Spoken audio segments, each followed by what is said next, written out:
Hello నమస్తే. మహిళా reservation bill వీగిపోయింది. మహిళా రిజర్వేషన్ బిల్లుని దేశంలో ప్రతిపక్షాలన్నీ కలిసి ఓడించాయి. నిన్న నుంచి ఎన్డీఏ సర్కార్ని బ్యాకప్ చేస్తున్న మీడియా రాస్తున్న వార్తలు. మహిళా రిజర్వేషన్ బిల్లుని పాస్ అవ్వకుండా ఆపిందెవరు? మహిళా రిజర్వేషన్ బిల్లుకి అడ్డంకులు సృష్టించిందెవరు? మహిళా రిజర్వేషన్ బిల్లు తీసుకొస్తున్నాం, మహిళలకు 33% రిజర్వేషన్లు ఇస్తున్నాం, ఈ దేశంలో మహిళలకు సమాన ప్రాతినిధ్యం కోసం మోదీ సర్కారు ప్రయత్నం చేస్తోంది, స్వాతంత్రం వచ్చిన తర్వాత తీసుకున్న అద్భుతమైన అతి గొప్ప నిర్ణయాల్లో ఇది ఒకటి అంటూ భారతీయ జనతా పార్టీ ఎన్డీఏ పెద్దలు 4 రోజులుగా మాట్లాడుతూ వస్తున్నారు. పార్లమెంట్లో దీనికి సంబంధించిన బిల్లుని ప్రవేశపెట్టారు. పార్లమెంట్లో ఈ బిల్లుని ప్రవేశపెడుతున్న సందర్భంగా 2023లో పాస్ అయిన బిల్లుకు సంబంధించిన గెజిట్ని నిన్న ఉదయం రిలీజ్ చేశారు. సో మహిళా రిజర్వేషన్ బిల్లుని మీరు డీలిమిటేషన్ బిల్లుతోటి, ఈశాన్య రాష్ట్రాల్లో సీట్ల పెంపు అంశానికి సంబంధించిన బిల్లుతోటి కలిపి కాకుండా విడిగా సభలో పెట్టండి, మేము మద్దతు ఇస్తామని ఇండి కూటమికి సంబంధించిన ఎంపీలు నేతలు చెప్తూ వచ్చారు. కానీ ఆ మాటల్ని కేంద్ర ప్రభుత్వం పట్టించుకోలేదు. 3 బిల్స్ని కలిపి పెట్టే ప్రయత్నం చేసింది. 3 బిల్లులు కలిపి పెట్టినప్పుడు మహిళా రిజర్వేషన్ బిల్లు పట్ల సానుకూలత ఉన్నప్పటికీ, మహిళా రిజర్వేషన్ బిల్లుకి ఓటు వేయాలని ఉన్నప్పటికీ, డీలిమిటేషన్ బిల్లు అలాగే ఈశాన్య రాష్ట్రాల సీట్ల పెంపుకు సంబంధించిన బిల్లు కూడా దానిలో ఉంది కాబట్టి ఇండి కూటమి నేతలు దానికి వ్యతిరేకంగా ఓటేశారు. ఇండి కూటమి నేతలు చెప్తూ వచ్చారు సెపరేట్గా బిల్లు పెట్టండి అని. సెపరేట్గా బిల్లు పెట్టడానికి ప్రభుత్వానికి వచ్చిన ఇబ్బంది ఏంటి అనేది ఎన్డీఏ సర్కార్ ఎక్కడ చెప్పలా, నరేంద్ర మోదీ ఎక్కడ చెప్పలా, అమిత్ షా ఎక్కడ మాట్లాడలా.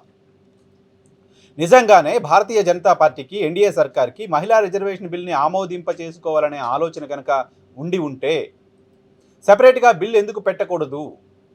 సెపరేట్గా బిల్లు పెట్టడానికి వచ్చిన ప్రమాదం ఏంటి? సెపరేట్గా బిల్లు పెట్టడం రాజ్యాంగ విరుద్ధమేం కాదు కదా, నిజానికి అదే రాజ్యాంగం ప్రకారం వెళ్ళడం కదా.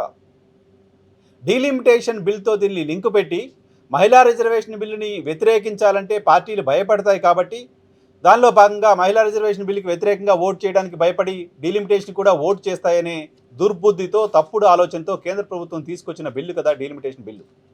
డీలిమిటేషన్ పైన పార్టీలు గత కొద్ది రోజులుగా అనేక అభ్యంతరాలను వ్యక్తం చేస్తూ ఉన్నాయి. పోనీ అభ్యంతరాలని క్లియర్ చేసే ప్రయత్నం ప్రభుత్వం ఏమైనా చేసిందా? ఆ అభ్యంతరాలని అడ్రస్ చేసే ప్రయత్నం ఏమైనా ప్రభుత్వం చేసిందా? ఒక ఆల్ పార్టీ మీటింగ్ ఏమైనా పెట్టిందా? లోక్సభలో ఫ్లోర్ లీడర్లతో ఏమైనా ఒక సమావేశాన్ని ఏర్పాటు చేసి ఎందుకు ఈ బిల్లు పెడుతున్నారు, ఇప్పుడు ఇంత సడన్గా ఎందుకు తీసుకురావాల్సి వచ్చింది, ఏముంది బిల్లు అనేది ఏమైనా చెప్పారా? 50% సీట్ల పెంపు అంశానికి సంబంధించిన ప్రతిపాదన ఉంటుంది అంటూ ఎన్డీఏ ఎంపీల సమావేశంలో పెట్టి మాట్లాడి బిల్లో దాన్ని ఎందుకు పొందుపరచలేదు? బిల్లో దాన్ని పెట్టకుండా మీరు బిల్ టేబుల్ చేసిన తర్వాత చర్చలో మాత్రం 50% పెరుగుతాయనే కేవలం ప్రకటన, హామీ మాత్రమే ఇస్తే, బిల్లులో అంశం లేకపోతే, అది అమలు కాకపోతే ఎవరిని అడగాలి? పార్లమెంటు సాక్షిగా కేంద్ర ప్రభుత్వాలు గతంలో ఇచ్చిన అనేక హామీలు అమలు కాని సందర్భం ఈ దేశం చూసింది, అనేక రాష్ట్రాలు చూసాయి కదా. పార్లమెంట్లో చేసిన చట్టాలకే దిక్కులేని పరిస్థితి ఈ దేశం చూస్తుంది కదా. అలాంటప్పుడు 50% సీట్ల పెంపు అంశానికి సంబంధించిన హామీని అమిత్ షా పార్లమెంట్లో ఇచ్చారు కాబట్టి నమ్మి పార్టీలంతా ఓట్లేయండి అంటే ఎలా? నిజానికి మహిళా రిజర్వేషన్ బిల్లుని ఓడించింది ఎవరు? మహిళా రిజర్వేషన్ బిల్లుని మళ్ళీ పక్కకు పంపించింది ఎవరు? మహిళా రిజర్వేషన్ బిల్లు వీగిపోవడానికి కారణం ఎవరు?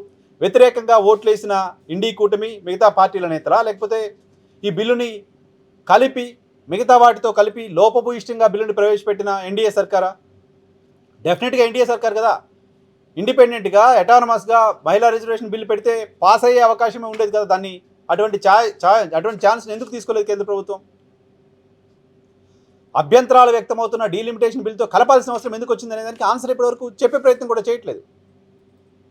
రాజకీయ లబ్ధి కోసం మహిళా రిజర్వేషన్ బిల్లుని బీజేపీ వాడుకుంటుంది అనడానికి ఆన్సర్ ఏముంది భారతీయ జనతా పార్టీ దగ్గర? వ్యతిరేకంగా ఓట్లేసిన నాయకులందరి ఇళ్ల దగ్గర, పార్టీల కార్యాలయాల దగ్గర ధర్నాలు చేస్తాం, ఆందోళన చేస్తామంటూ పిలుపునిస్తారా? బెంగాల్ ఎన్నికలకు ముందు, తమిళనాడు ఎన్నికలకు కొద్ది రోజుల ముందు ఈ బిల్లుని పార్లమెంట్లో హడావుడిగా ప్రవేశపెట్టాల్సిన అవసరం ఏంటి? నిజానికి 10-15 రోజుల క్రితం వరకు పార్లమెంట్ సమావేశాలు జరిగాయి. ఆ తర్వాత సడన్గా దీనికోసం ప్రత్యేక సమావేశాలు పెట్టి మరి బిల్లుని ప్రవేశపెట్టాల్సిన అవసరం ఎందుకు వచ్చిందంటే రాజకీయ లబ్ధి కోసమే కదా.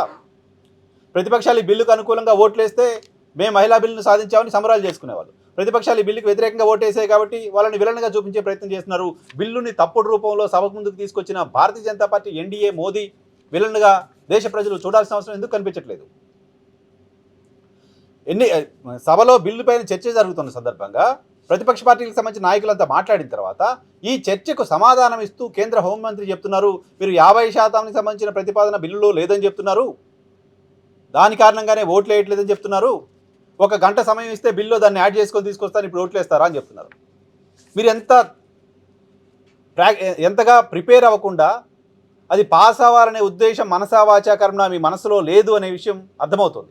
అలా అర్థమవుతుంది కాబట్టి వారం రోజుల నుంచి చర్చ జరుగుతుంటే 50% పెట్టాలనే డిమాండ్ ఉంటే దానికి కూడా అభ్యంతరాలు ఉన్నాయి. స్టిల్ 50% పెడతామని మీరు చెప్తూ వస్తున్నారు. ఆ మాట కూడా బిల్లులో లేకపోతే అందరూ మాట్లాడిన తర్వాత మీరు సమాధానం ఇస్తున్న సందర్భంలో సాయంత్రం 5 గంటల తర్వాత ఒక గంట టైం ఇస్తే ఇప్పుడు పెడతాను మీరు ఓట్లేస్తారని అడుగుతారా?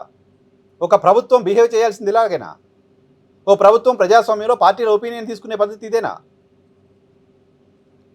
సో ఇది చూసిన తర్వాత, బిల్లు కలిపి పెట్టడం చూసిన తర్వాత, భారతీయ జనతా పార్టీ బిల్లు వీగిపోయిన తర్వాత చేస్తున్న యాక్టివిటీ, ఇస్తున్న కార్యాచరణ చూసిన తర్వాత మోదీనే నారీ బిల్లుని ఆపేశారు, మోదీనే నారీ లోకానికి రిజర్వేషన్లు దక్కకుండా చేశారు అని ప్రజలందరికీ కూడా అర్థమైపోయింది.